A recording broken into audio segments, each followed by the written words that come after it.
ये ध्रुव तारा आज भी दिखाई देता है। ध्रुव ने अपना पद प्राप्त कर लिया। अब बात आ गई किसकी? प्रहलाद की। जब बराह अवतार होता है भगवान का, बराह अवतार होता है तो क्यों होता है, इसके बारे में सूत जी से शौनकादि ऋषियों ने पूछा।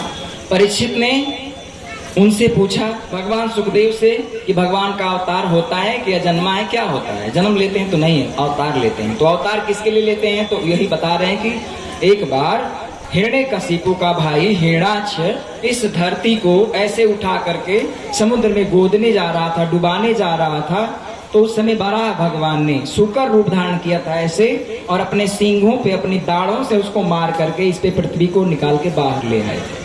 और प्रहलाद को जो दंड दिया हिरण्यकशिपु ने, तमाम प्रकार का दंड दिया। हाथी से कुचलवाया, पहाड़ से गिरवाया, हाथियों के झुंड में फेंक दिया कि कुचल दें, नहीं कुचली। पहाड़ से गिरवा करके नदी में फेंकवाया, समुद्र में फेंकवाया। यहाँ तक कि नहीं जब मरे प्रहलाद तो पांचवा उपाय किया कि अपनी बहन का नाम होलिका था, उस बहन को बुलवाया और कहा कि तुम कुछ कर सकती हो? बोले हाँ, ब्रह्मा की दी हुई एक चादर है मेरे पास, उस चादर को ओढ़ करके अगर मैं अग्नि में बैठ जाऊं तो अग्नि मुझे जला नहीं सकती। प्रहलाद को लेकर के अग्नि में बैठ जाऊंगी, आप चिता सजवाइए, प्रहलाद को लेकर मैं अग्नि में बैठ जाऊंगी, वो जल जाएगा और मैं बच जाऊंगी, क्योंकि मेरे पास ब्रह्मा की दी हुई चादर है, सॉल है। और लोग लेकर के बैठ गए। दोनों बयारें चली, चादर उड़ गई, होलिका जल गई, प्रहलाद बच गए। और जो अधर्म को बढ़ावा देने के लिए अनीति का प्रयोग करता है, उसकी बुद्धि वहीं पे भ्रष्ट हो जाती है, उसको आतताई कहा जाता है। यही हुआ।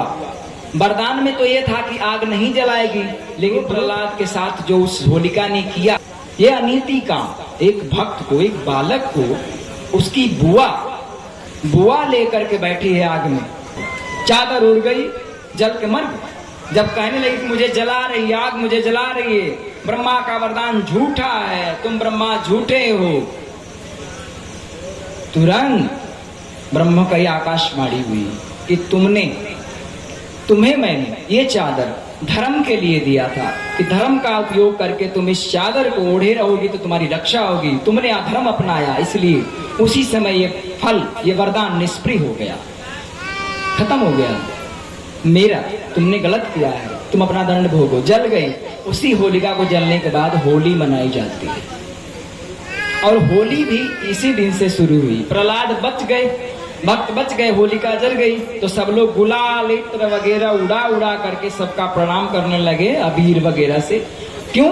क्योंकि भगवान ने स्वयं प्रहलाद की रक्षा की। इसलिए भगवान का बड़ धन्यवाद दे रहे हैं, गुलेल उड़ा करके, रंग उड़ा करके, कि हम तो आपके रंग में भगवान, आप सांवले हैं, गोरे हैं, आपके रंग में रंग गए।